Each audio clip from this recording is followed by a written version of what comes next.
physics. So when the electron doesn't feel the interaction anymore with the charge at the surface it leaves behind. And also maybe I was just to explain to you again. So just shortly. Was clear for everybody this mechanism? You got the idea? Because the peroxide is of course a very strong oxidizing agent. It just takes the electron from the silver, which you see here. So you get a positive charge there. And this is a hole, so an empty space, so there's an electron missing. And because the silver has such a low Fermi level, so it's a very stable material, electrons from the silicon will annihilate that hole there. And this is your driving force, the difference in Fermi level between the noble metal and your galvanic cell. And these holes are mobile, so they can move microns away. So if you do an experiment with two liquids and you have a space in the middle, and here is your oxidizing agent and there not, so it's two separate cells, then you can see if you etch it here, electroless, on the other side there's no oxidizing agent, you will see it start etching because the holes go under the wall to the other side and etch. So this is a nice demonstration why holes are mobile. So this is without an applied potential. So now we're going, so imagine we have the water tower in my street. We have to put the water back in to keep the thing out of equilibrium, to keep the water going to the houses. So we have the galvanic cell. So it's based on difference in Fermi level, related to the work function, as a driving force to have a spontaneous reaction. But in an electrolytic cell, it's different. So we take the system out of equilibrium. And the negative electrode is the cathode, so where the electrons go to. This is the cathode. And the anode is the positive electrode. So we have a 3-electrode setup, and we measure with respect to reference, otherwise we don't know what we're doing. If you just put a platinum wire, if something changes on the other side, yeah, is it now real what I'm seeing, or is it just my reference is a bit strange? So you need a fixed reference. And you often see it that goes wrong if you're something with your reference. So we work in aqueous solutions, and via NERSC. So we can, everybody probably have seen the Pourbet diagram. Have you seen it? So this is the stability window of water, and it depends on pH. So the reduction of protons shifts with 60 millivolt per pH, and so from 0 to minus. So you can imagine if you have OH minus in solution, it's negative. So it goes on the surface, so it goes in a negative direction if you increase the pH. And to make it positive is the opposite. And then you have for oxygen 1.23 minus the 60 milli. This 60 millivolt per pH shift is not necessarily all for all materials. And semiconductors can be half, for example. So this you have to determine experimentally. So here, this is our work window. So everything outside will oxidize water. So aluminium will normally directly oxidize water, but it protects itself. Iron has another issue, as we know. So if you do electrochemistry, you do voltammetry often. So you just scan the potential and you measure the current response. This is all you do. So cathodic, very negative potential, you start to reduce water or reduce protons, and you form hydrogen now. So you can see this nicely on your electrode. And on the other side, you see oxygen bubbles coming. And this one is your potential window, and the whole stuff moves left or right depending on pH. So if we now look, electrochemical series again. So we have this 50 millivolt pH shift. So all the oxidizing agents, they are stable in water. And below, these ones can all be oxidized by a metal. So if you have a nickel or a nickel layer, you put it in HCl, HCl will oxidize your nickel and it's gone. So this is, and then here we have the very reactive materials, also lithium. So in this case, if you want to do the electrochemistry of that, you have to use organic solvents or non-aqueous solutions, which are stable. Or ionic liquids they are using here at KUL. So if you have very precious materials, you can take them out, for example. So, what happens under applied potential? So, short summary again. We have the electrolyte interface. So before contact, so we have a redox couple. I use iron 2+, 3+ as an example here. It has a lower Fermi level than the metal. So this thing wants to go to equilibrium. And the electrons will move. So the Fermi level of the metal is not equal to the Fermi level of the solution. So electrons want to move from the metal into the electrolyte to get into equilibrium. So Fermi levels will align. And what you now have is this positive charge remaining on the surface and a negative charge here. So the redox potential of this system is just given by the Nernst equation. And based on this now, because the Fermi level align, if you do it now with respect to a reference, you can then say, this is my Fermi level of the solution. So you can really have all the different redox couples you want, and you can just put them connecting to, put a metal inside, a working electrode. You see how it changes with respect to a reference, and you know the Fermi level of your solution. Then you can do this electroless etching, what I showed you before. So without a metal on top, so not digging, but just injection of holes. So basically, this exchange from electrons moving, it doesn't stop because you always have electrons going back and forth in between. So you have, of course, it's an equilibrium reaction, K1 and K2, so you have an equilibrium to the right and an equilibrium to the left. And if these are equal, K1 times that one is K2 times Fe2 plus, you can determine the exchange current density. So that's from the solution to the metal and so forth.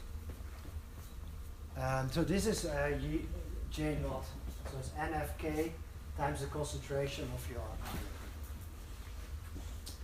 And just remember, the Fermi level of the solution is actually given by the Nernst equation. It's the equilibrium potential of the two. So if you bring them into contact, Fermi levels align, and you get the Fermi level of your solution. So if we now go in a little bit more detail, I have to check my clock, it's confusing. One is counting and one not. So I was a bit too early with the break before. So what happens now, if we really zoom in at the interface, so the metal, all the electrons went into the solution, they're leaving a positive charge behind. And this positive charge, like I explained to you before, that's why the metal work function doesn't have a perfect correlation with the measured potential. Basically, you get here a charged dipole layer on the other side. And this is called the Helmholtz layer, you probably most likely heard about. And this is quite important concept, I think, because in a metal, so if you have Gauss theory, you see that in a metal all the charge is localized at the surface because you have a high electron density. So all the metal is on the surface. So all the charge is on the surface. So what you have now, this potential drop, so the equilibrium, let's say, or this the built-in inner potential due to a difference in Fermi level, drops completely over the Helmholtz layer. And the Helmholtz layer is like a few molecular layers thick. And if you have a Helmholtz potential of 0.5 volt, you have an electric field of 10 to the 9 volt per meter. So you have a gigantic electric field, a gigantic driving force here at the interface. And Helmholtz, in reality this is more complicated because you also have a diffuse layer of dipoles and everything. But to understand electrochemistry, this is sufficient to really have the feeling for it. So you can describe it as a capacitor, a Helmholtz capacitance, so two parallel plates with opposite charge, and you have a capacitance given by this, so epsilon 0 area over the thickness. And a typical Helmholtz capacitor is 10 to 30 microfarad per square centimeter. So remember this value. So it has quite a large capacitance for this case. This will be important for semiconductors after. So if we now apply a potential, what you now do is you bring the system out of equilibrium. And what you do when you apply a potential, you start to shift the Fermi level of your metal with respect to the redox one. So, and the overpotential is given, so the applied potential minus the oxred, the equilibrium potential. So in oxidation, what you do, you put the Fermi level down. It's like the silver, you know? It's very, make it kind of stable. Then, of course, electrons from solution say, oh, there is a lower energy state there. I want to sit there. I don't want to be here high in energy. I want to go down. So, basically, you oxidize Fa2 plus to 3 plus. Cathodic reduction is the opposite. So, in this case, you move the Fermi level with respect to the electrolyte. And this one is always with respect to a reference. So, you always have a defined movement of your Fermi level. So, in the cathodic reduction case, basically, the reaction moves to the right. So, the reduction of Fe3 plus to Fe2 plus becomes dominant. And in this case, for oxidation, the other one. But you always have, because this is the energy distribution of this one is not like a very defined thing. It's a broad, like a Gaussian thing. But that's not important for the concepts. The basic concepts I'm telling you now. So what you do, what you should remember is that for a metal, if you apply a potential, the potential drop is always over the Helmholtz layer. So what you actually do, you move the whole bands up and down with respect to your Fermi level of the solution. Semiconductor, this is different. This I will explain you after. That's a more tricky difference. But here in this case, just remember, for a metal, you remove the whole bands up and down with respect to your Fermi level in solution. So, and what is nice of electrochemistry, if you now do a potential scan, so we have our stability range of water, and then here, of course, you have the hydrogen reduction and the oxygen oxidation, oxidation of water. If you now make a voltammogram, so the voltammogram is the sum of the anodic oxidation and the reduction. So it's the sum. So what you will see is that this one, so this is the anodic branch and this is the cathodic branch. But actually what happened, so here where it is 0, this is where the equilibrium potential is of your redox couple.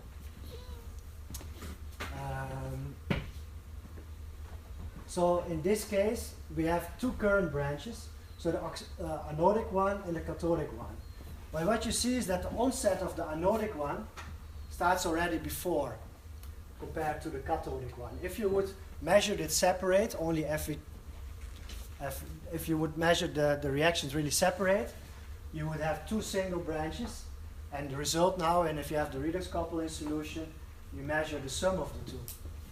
And what you have now is at equilibrium potential, so you have no applied potential, there you can find your exchange current density, so this one. So no overpotential, because in overpotential, if you apply an overpotential, you can see in the formula on the top, the current density, or the 2 here, goes up exponentially. So if you start to measure. So, and it relates to the overpotential. So the current always increases exponentially with applied potential. But equilibrium, we have here the exchange current density, so this reaction and that reaction. So, and that means that where the anodic current equals the cathodic current, equals 0. So anodic plus cathodic is 0. This is your equilibrium potential of your redox couple. And basically, this current density here and that current density there is your exchange current density. So your charge transfer rate. So if you go back to this one, as I explained to you here, electrons are moving back and forth all the time at equilibrium. And from your voltammogram, you can determine actually what is the current density, the exchange current density there. And people have been doing this a lot in the past, so you can really have charge transfer rates. So really study kinetics of electron transfer to the solution between solids and solution. So this is, I hope I can make you clear that electrochemistry is actually a very powerful tool to get fundamental insight in kinetics. Because also for catalysis, this exchange current density, you can use it as a tool to see how effective a catalyst is. Because if it's not effective, the exchange current will be low. If it's effective, you have a higher exchange current density. And the exchange current density, so you can really check impact of concentration. So if you have a high concentration, this will be much more steep. So you have a much larger exchange current density. So you can study impact of concentration.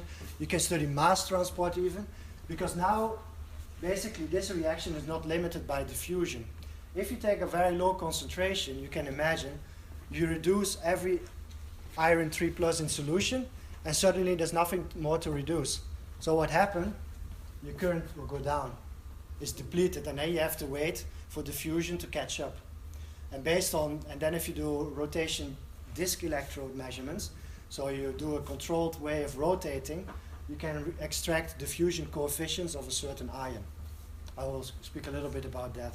So just electrochemistry, you can study a lot.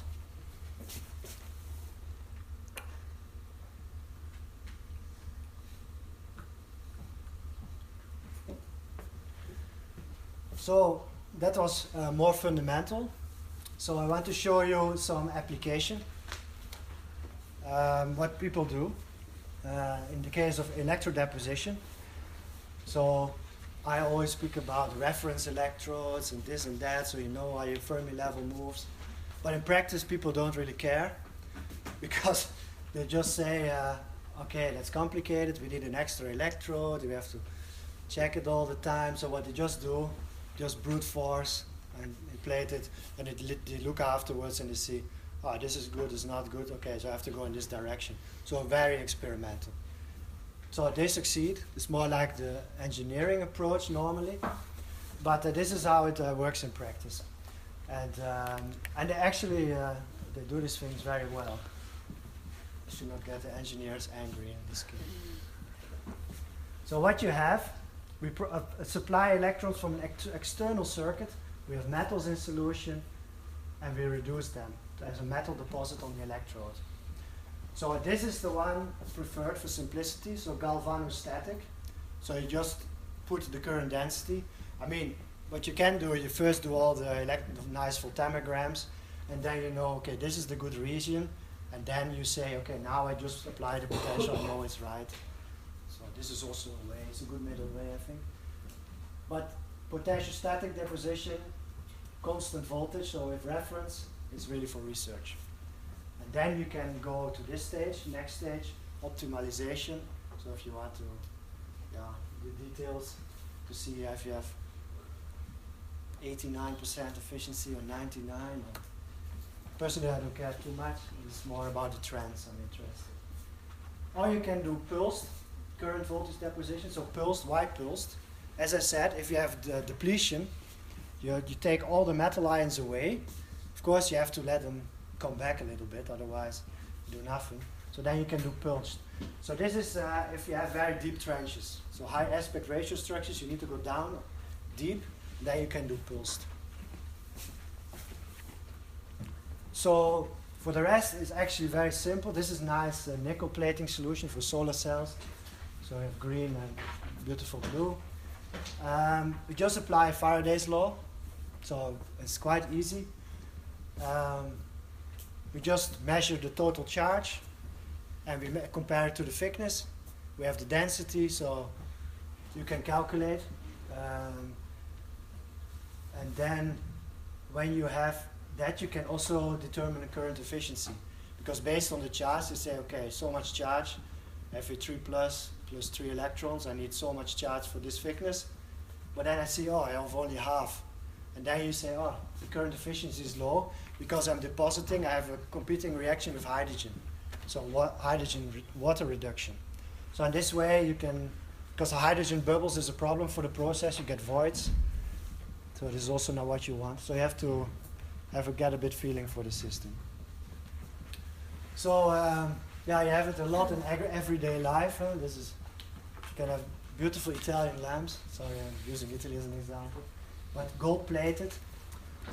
Chanel has ruthenium-plated earrings, black ruthenium. And then you have Rolex here. They use rhodium-plated. Apparently that's very expensive. So also fountain pens. If you want to make very small features, like little screws, if you think, oh, how did they make this? So they just deposit it. You have a mold, a template, and they just deposit in it. They release the template, and you have this. Your taps in your bathroom, it's all chromium based. The wheels of car, typical. And this plating is very good. Also platinum. If you have cheap jewelry, you can just gold plate it, and then it's protected, otherwise it gets black, like for the silver. But it's not completely straightforward, because if you plate gold on silver, gold is a very fast diffuser. So if you put a few hundred nanometer gold on, I don't know how long it takes, but maybe in a few weeks it's silver again, it just alloys. So you lose it. So you need to put a diffusion barrier in the middle. This is what you typically do, another type of material. So this is, I think, the most impressive type of thing they do. So if you imagine that your transistor is here, completely at the bottom. So iPhone now 7 nanometer transistor, so FinFET. So you saw this type of sheets.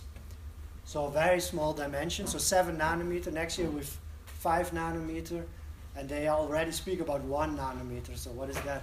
It's like 8 atoms thick. So in this case, atomic layer etching gets important, because I'm doing a lot of wet etching, not really electrochemistry, but I use it as a tool. So here, and then basically, if you have this small transistor, you have to connect it to the outside world. So you have to put a lot of metal stacks on top of it till you can really physically connect 5 nanometer with, let's say, a voltmeter. Copper is used the most. It was a big issue because one copper atom can kill your device. So they had to do a lot of diffusion barriers and everything. So that's fully optimized. But copper is now an issue because the resistivity for very narrow dimensions is going up exponentially.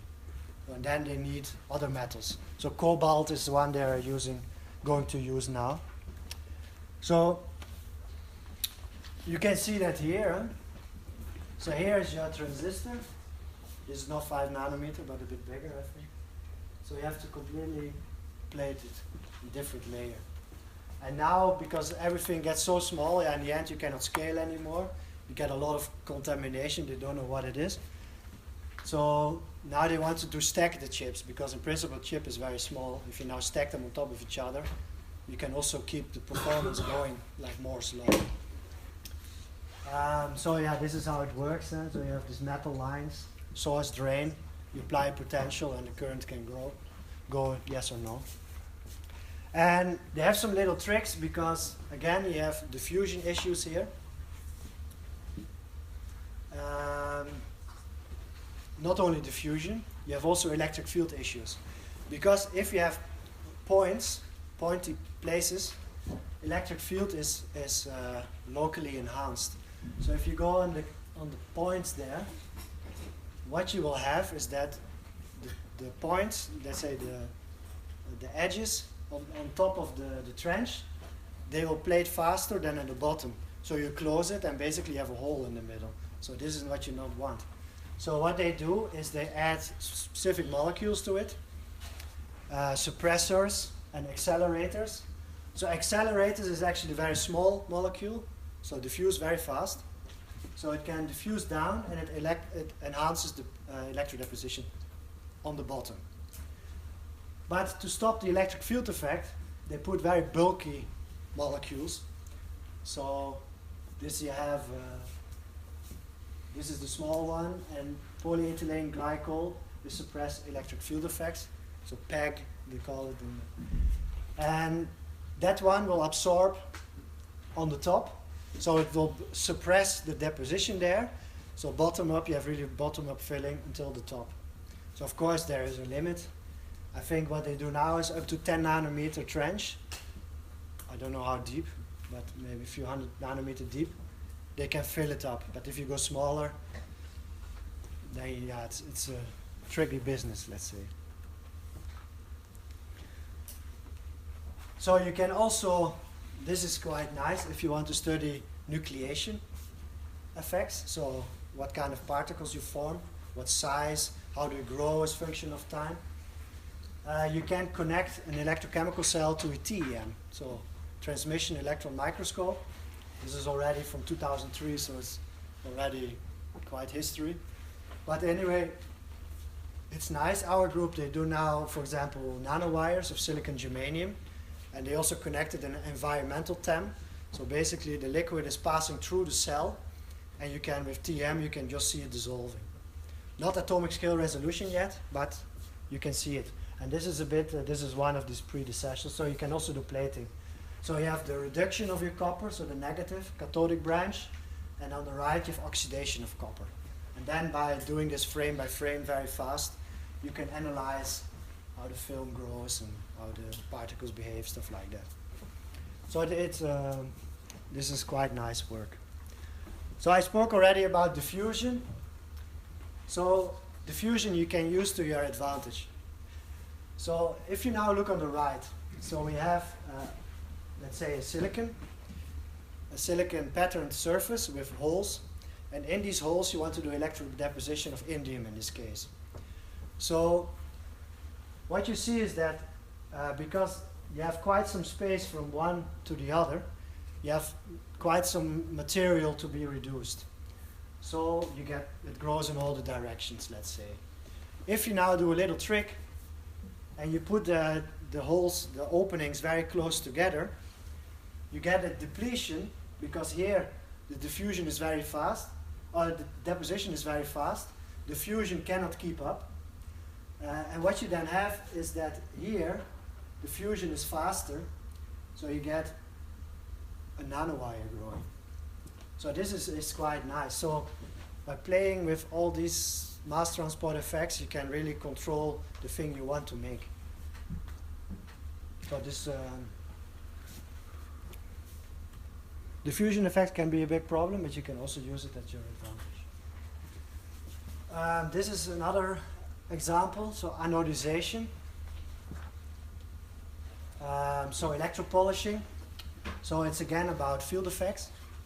So if you have pointy things sticking out, electric field is always higher at protrusions. So what you will have is that your oxidation rate at the protrusion will increase. So what the result is that these pointies, the points will oxidize faster than the rest, so you level it out. And this they use, so you start with this, and after you have a mirror finish, just by electric field effects. So this is anodization, so that's oxidation of your metal. So you enhance locally the oxidation rate. And you can also use that for coating of titanium oxide. And by just changing the voltage, you can have all the colors of the rainbow. So it's nice for decorative purposes. So this is also often used.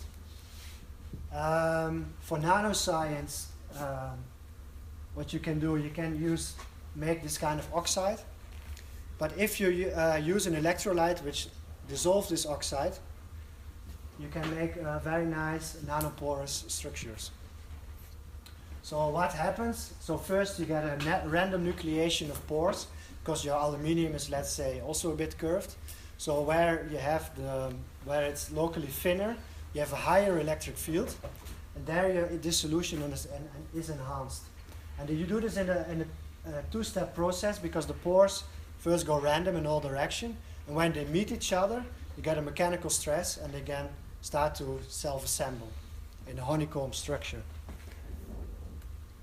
So you can have micropores, so up to 2 nanometer, mesopores, 2 to 50 nanometer, and macropores. So this is serious businesses, micrometer. This is very big. So this I made a long time ago, when was it? 2004, during my master thesis. So it's very simple. You have your electrochemical cell. You take aluminium foil, you polish it to have a mirror surface. And so what I said before, so you get enhanced electric fields, and then you get a local enhanced dissolution. So first, this is the voltammogram. So what you see is that an exponential decay due to the oxide growth. And then you have an exponential increase, which is due to the dissolution, the anodic oxidation. When the oxide growth and the local dissolution are in balance, you have this nice equilibrium current. So you can control pore density from 1E8 to 1E11 per square centimeter. And diameters, what I did was 5 to 30 nanometer. And it was exactly scaling with voltage. So 30 voltage gives you 30 nanometer pore. And this was also the best condition because look, they're very nice, hexagonally ordered. But you need to do it in a two-step. So first the random nucleation, you take the top layer off, then you start with a good assembled pores, let's say, and then you do the second anodization. You only have to check temperature because we did this at minus 10 volt is 2 degrees, minus 12, so it was really a viscous thing because if it goes too fast, you lose all the nice assembly, so you need to optimize a bit. So you can use this to put nanowires inside, nanowire growth, so you can do CVD, feed the gas phase, but you can also do it electrochemically. This is what's done here. So you have nickel wires grown inside a stem plate. Or you can even do multi-layer, so copper, nickel, so you can just change the liquid in the cell or use a kind of flow system. So you can really do crazy stuff. Cadmium selenites, you can even do semiconductors growth inside. So you just deposit a cadmium layer and then selenite, cadmium selenite. So you can even see the current that going, so layer by layer growth. It's quite nice. This is on the top is gold inside.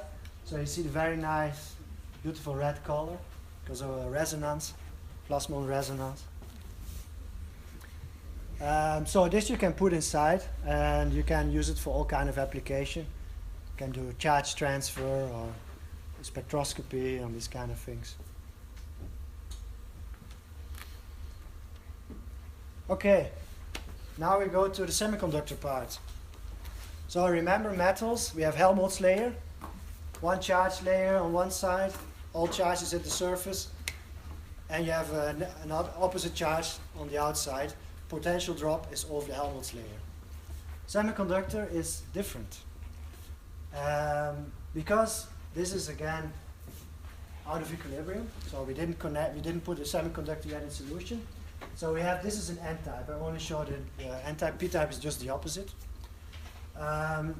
So we have our donors, dopant atoms, which are ionized, thermally excited in the conduction band. These are electrons. So we have a Fermi level difference between the electrons, in this case N-type semiconductor, and the Fermi level in solution. Can be oxygen, redox couple, or what you want. What will happen if you now put it, you see electrons are transferred to the solution, Fermi level align. But in this case, we have a much lower density of charge. And what you remain here, all these dopants, because electron density is much lower, so you need to be much longer to go in equilibrium, let's say. So what will happen is that you get a space charge layer, DSC, which is given by this formula. and it depends on the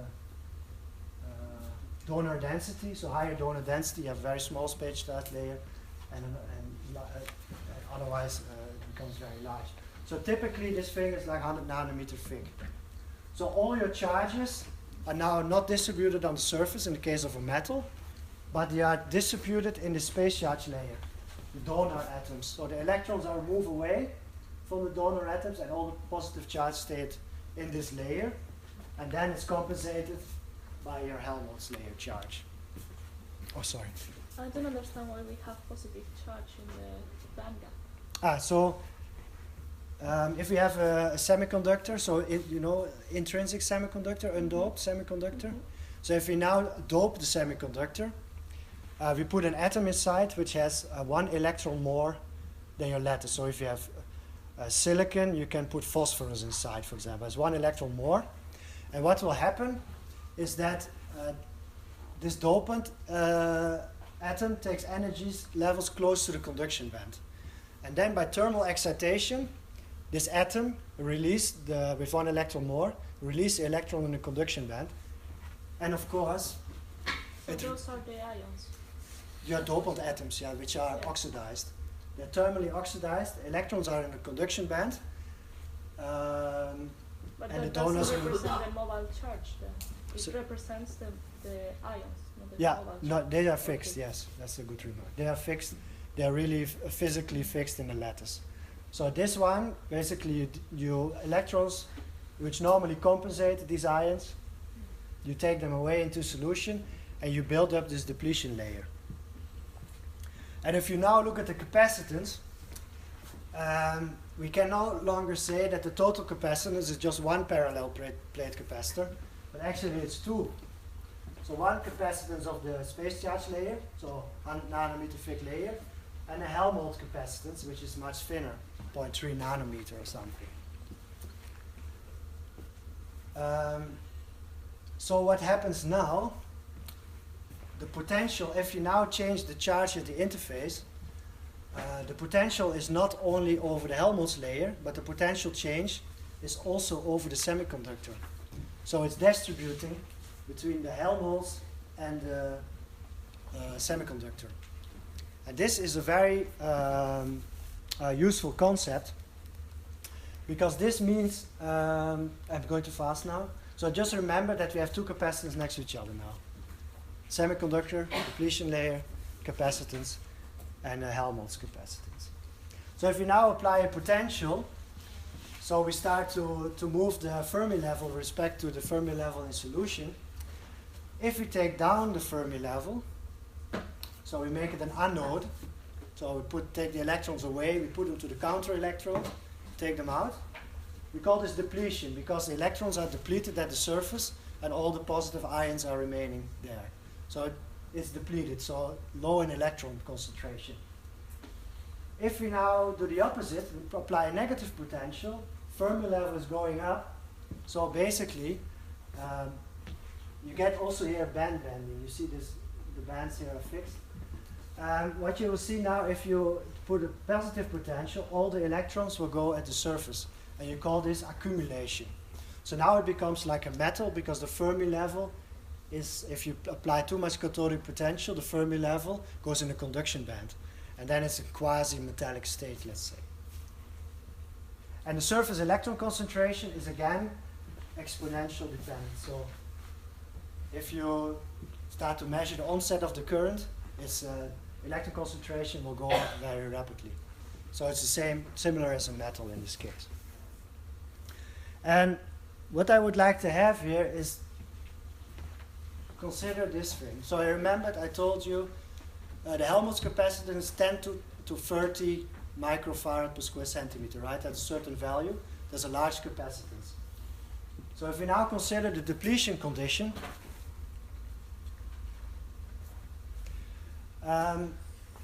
it's an interesting case because in that case, the Helmholtz capacitance is much larger than the space charge capacitance.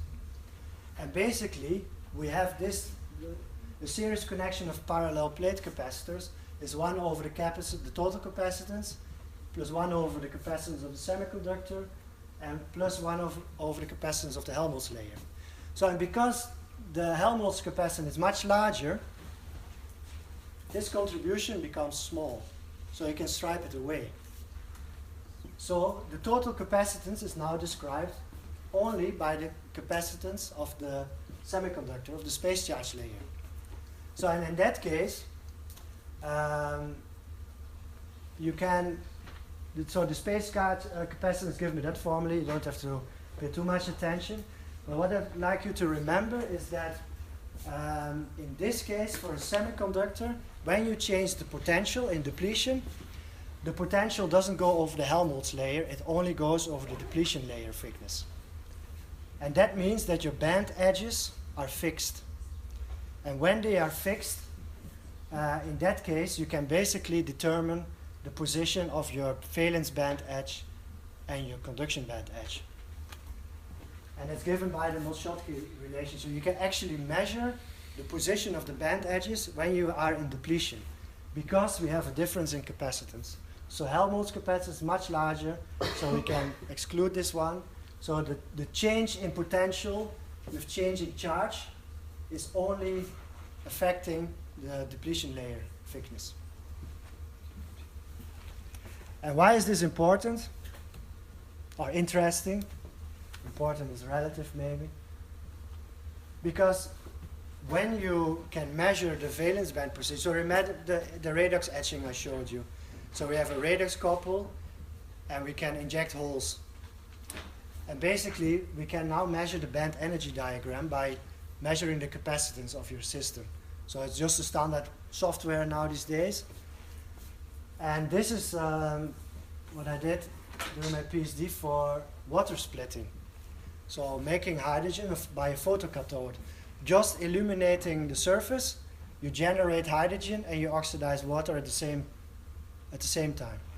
So that was actually perfect material. This is a wide band gap. It's in the UV. That was less interesting because it's fine, so you need to take another type of silicon carbide. But what you can do is under depletion conditions, so this is for a p-type. Don't want to confuse you, but that doesn't matter. So you can just measure the capacitance for different frequencies, and then you can do an extrapolation. And based from this formula, if you measure it, you can determine the position of your flat band position. And it will depend on the dope. And you can also, from that, you can determine also the dopant density, so the ion concentration inside your layer. So actually you don't measure the position of the valence band or conduction band. You measure the position of the Fermi level where the bands are flat. This is what you measure. So you have no field at the surface. So that's actually, so you extrapolate here. This point here is the position where you don't have any capacitance change because there is no more space charge layer. The capacitance, the charge doesn't change there. So this is the flat band potential. So this gives you the Fermi level of your semiconductor for the bands are flat. And with this formula, which then depends on the density of states, so how much electron states you have, and your your donor or acceptor concentration, so how much ions, how much dopants you put inside, you calculate the difference between the Fermi level and the valence band edge. And this difference, so you know that difference, so I have flat band potential, Fermi level. I can calculate the valence band position, so there's so much energy difference. And then with the band gap energy, I can have, I have the conduction band. So I really have, for this condition, for this electrolyte, I have basically the position of the band edges. And if you look now, water and oxidation of water and reduction of water, so proton reduction, they are falling really in the band gap. So you have an overpotential, so electrons want to go down to reduce hydrogen, and the holes, they want to go up. Basically, electrons are. So you have basically, by doing a Moltke measurement, you can see if your material is interesting for all types of energy application. Because they do a lot of photoanode, photocathode, so only one reaction at a time. But the beauty of this material is that you can have it in one go. You make a galvanic cell. You have a driving force because you have a large band gap, so it's shown here schematically. And if you connect them and you illuminate it, because you need to illuminate, otherwise you don't have electrons. So water is reduced and also oxidized in the same go, and you measure that as a current density, short circuit current density. And then if you put some catalyst, you can increase it. So this is a typical of a photogalvanic cell. So just by measuring the capacitance, you can learn about band energy diagrams. This is what actually my most important message to you is. So another type example, solar cell metallization. So in the past they did screen printing of silver, and it was really bad because it was glass. So you have very low contact area, so very high resistance between the metal and the solar cell. So people wanted to go plating. So, but the problem is they have, in this case it's a p-type, and they have a very thin, they create a PN junction for a solar cell, probably maybe read about. But the problem is that the n-type layer of the solar cell is very thin. So if you now connect the solar cell, you have a lot of resistive losses, Ohm's law. And that means that plating far away from your contact is much slower than close to your contact. So what people did is to illuminate the surface. So that's the band energy diagram. When you illuminate, you create a more uniform electron density on the surface, and your plating uniformity increases a lot. And this works actually quite well. We call it light-induced plating in this case. And the cathode is nickel, and the anode is water oxidation. And we had just a lead and a cathode, so this is your solar cell, and then you use a mesh. So the light goes through the mesh, and you deposit your nickel. So one of the issues also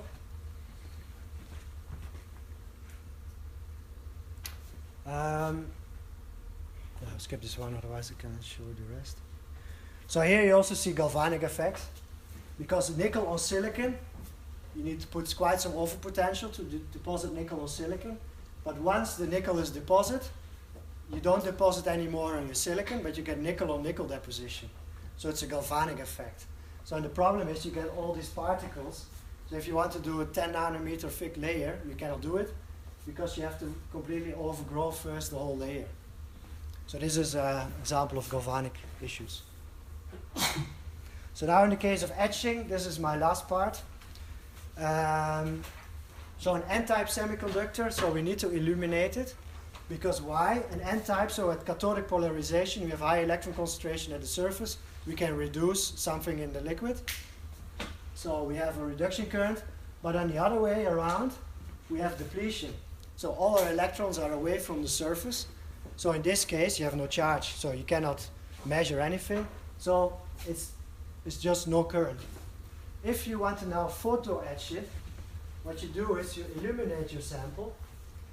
And because you have an electric field, so the bands are fixed, so remember, you have an electric field at the surface, and this pulls away the electron hole pairs. Because normally if you have flat band, it will just recombine, so the electron will go down. But if you have a built-in electric field, the whole, or the electron goes to the external circuit, and this one you measure as a current. So this is your photocurrent for n-type under illumination. So and this will give you, I give you an example for indium phosphide. So look at the voltammogram here on the left in 1 molar HCl. So it's a strong acid, let's say, high oxide solubility, no issues. We can have perfect photo current potential plots. So region 1 here, so no surface field. We have full recombination, so no current. If we now increase to region 2, slowly the field builds up. Electron hole pairs are separated. Electrons go to the counter electrode, so they reduce water there, but you don't care. But the holes go to the surface and they oxidize. When they localize in the bond, what I spoke to you before, when the hole goes in the surface bond, it breaks it and you can etch it. And then here you have a maximum electric field, so all the electron hole pairs are separated, and you get a current density which is determined by light intensity. This is perfectly linear. So what I want to show you, because it's a very rich system for electrochemistry, if you now decrease the HCl concentration, your oxidation is faster than the removal of the oxide. Then suddenly you see a peak, passivation peak you call it. And this is, the current actually goes down because your potential now not only goes over the semiconductor but also over the oxide. So the potential drop over the semiconductor go down. Now it's over the oxide, so the current density, so the recombination increases again. So above a critical current density, so this is above 10%, you start to see this passivation peaks. So oxidation is faster than the solution. If you now rotate the electrode, what you can see, current density goes up a lot.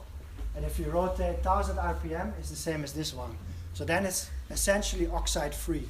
So by just doing this, you can have a lot of feeling for oxidation mechanisms, oxide solubilities. So just by comparing dense oxides, porous oxides, because gallium arsenide, you don't see this, for example. It's really never passivating.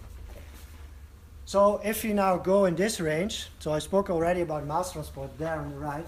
If you now fix the potential here in the passive range, you fix it there, measure the current, and you vary the rotation rate. You see that the current density is going up, but it's not like at a certain moment it levels off. It means when it starts to level off, it means that it's not only diffusion anymore, but kinetics also becomes important. So the rate when you remove the oxide becomes limiting. And if this is the case, you have mixed kinetics, they call it, and you can plot it as they call it the Kurecki-Leibniz equation. And the Kurecki-Leibniz tells you that the total current, 1 over the total current, equals the kinetic current plus the diffusion current. So you have two separate processes. If you plot it as if you plot it like that, so 1 over the square root of rotation rate, 1 over the current density, you get a straight line. But if you now extrapolate to infinite rotation rate, so diffusion is cancelled, so you get really the kinetic limited current density in this case. And then by removing the kinetic current, you have the diffusion current, and you can plot it there. And the slope of the diffusion current gives you the diffusion coefficient. So it's a very simple experiment, but a lot of information. This is for germanium, so we had, again, these plots. But now if we go down to millimolar range, no passivation. It will just stay nice, perfect. But what we saw, if we go to very concentrated HCl, even 8 molar, it's a bit extreme, we see that the photocurrent is going up. So how is it possible? The current density is constant. So there you can see that the reflectance is going down. So you see light coupling effects. So what you shine on is more effectively coupled in. So your light intensity go up. And this is because of pyramid formation. So what we find, this you can make, so by electrochemical etching, photoanodic etching, you can make even these very structured pyramids. And this is special because normally this you can only do by chemical etching, the anisotropy. Because these are 1-1-1 planes, so 3 backbones more stable than 2 backbones. So the most stable ones remain. Now if you now do a very simple experiment, because if we do 1 molar HCl, it's smooth. A bit dirt on the thing. But if we add now 3 molar KCl, just the salt, we kept the pH constant, suddenly you see the pyramids appearing. So it correlates to the chloride ion and not to protons. So what we did, and this we did post-operando XPS. So that means we do in situ electrochemistry. So we have a capillary, we have a working electrode, a reference, and a counter. So we do the same experiment in a normal electrolytic cell. We illuminate it, and then we just dry the sample and directly go in vacuum. Because germanium is very sensitive to air, so it will reoxidize instantly, so you don't have the surface chemistry. And then we found that basically we have germanium OH, so germanium 1+, so very little oxide on the surface. This one is very strong pooling on the surface, so it destabilizes the backbones. If this one goes down, and the chloride, so the ratio between this one and this one is high, then you get pyramids. And we also see it in the contact angle measurements. You see that if you go to high HCl concentration, contact angle goes up, so the oxide is being removed. So you need to remove The suboxide, the germanium 1+ component, if you take it off, you can have anisotropic etching. If you are interested in the mechanism, I refer to you to the article. So you can make this kind of dissolution mechanisms. Just another example of photogalvanic effects. Gallium nitride. So people thought this stuff etches because of radicals. So radicals have a very low Fermi level. And this one, gallium nitride, has also very wide band gap. Valence band electrons are very deep, so you don't etch it, you cannot oxidize it. But so people thought you do with radicals, but actually it's not the case. What you see is it's a galvanic effect. So if you short circuit the gallium nitride to a platinum electrode, and you illuminate, you get a very low current density, 0.1. So that should be around 2 nanometer per minute etch rate or so. But if you now add, so we have here this galvanic cell, so we have two separate reactions. If you add the peroxydisulfate to the gallium nitride, nothing happens, stay the same. But if you put the peroxydisulfide in the platinum compartment, what you suddenly see is that your current density goes up by a factor of 5. So what basically happens is that the Fermi level of you get a new equilibrium, and then what effectively happens is that the peroxydisulfide takes the Fermi level of the gallium nitride completely down. So you have less recombination and it starts to etch faster. And this kind of thing, galvanic effects, you can use to control surface morphology. So if you take a very large counter electrode, so we have a very large overlap between the reduction reaction and the oxidation reaction. We are in the plateau, and in the plateau you have electropolishing, because you have an oxide which stops, we have no recombination because the electric field is strong, all the electron hole pairs are separated, and we have a nice smooth surface finish. If you now take a small counter electrode, so the reaction is less favorable on the other side, you have more recombination. And gallium nitride is a very defective material, has like 1 to 10 to the 9 defects per square centimeter, and you still use it for lasers, so it's quite remarkable. But what you see is that when you have a lower electric field, you have more recombination, and the recombination is favored in the defect. So the defect is much more fast than the recombination much more fast than the defect. So what happens is that the defect doesn't etch, and the material around it does etch. So the defects will stay, and then you can count your defects. And depending on mass transport, local differences, you can see there is a zone. So the ratio between oxidation and this kind of effects. So this is the last 2 slides I have for you. This is, you remember the anodic alumina, so this is a metal. You can also do that for semiconductors. Silicon is a well-known one, so they use HF. And what is very strange, for silicon carbide is exactly the same. If you go in the onset potential,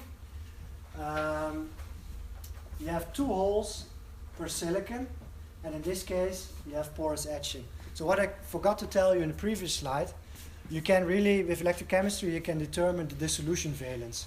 So if you do profilometry, so you make a very small area, okay, you have so much charge, so you apply Faraday, you determine the volume you removed, then you can say, okay, I have so much atoms of silicon, I have so much electrons, so I can say it's 2 holes per silicon atom, or it's 4 holes per silicon atoms.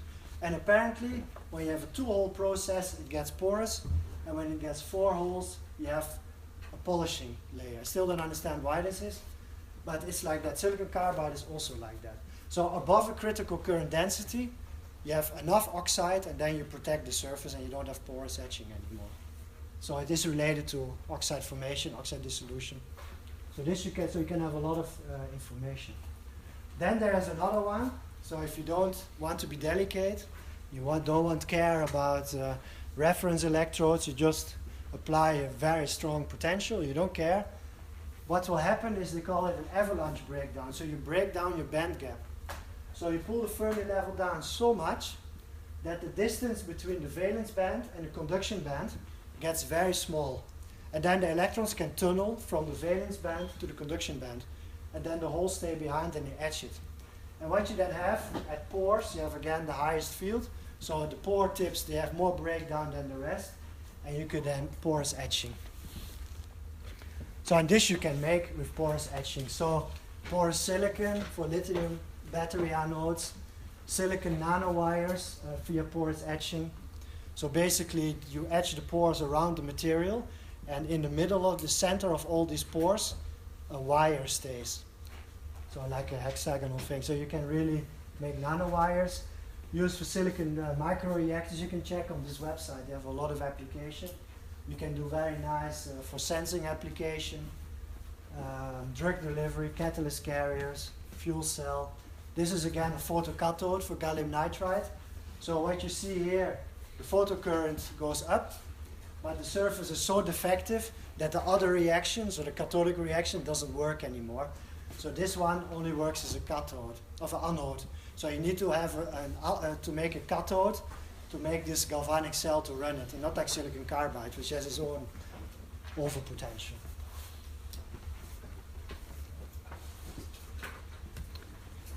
So this was it. A short introduction to semiconductor electrochemistry, metal electrochemistry. If you're interested in this type of work, you can just contact Professor de Gent. I do a lot of, now we're doing atomic layer etching, for example, on metals. So we need this kind of electrochemical research to really investigate how that works. Atomic layer etching with electrochemistry you can also do. So just contact him if you're interested. And I hope I could make you clear with electrochemistry you can do really a lot of stuff with that. Thank you for your attention. Thanks.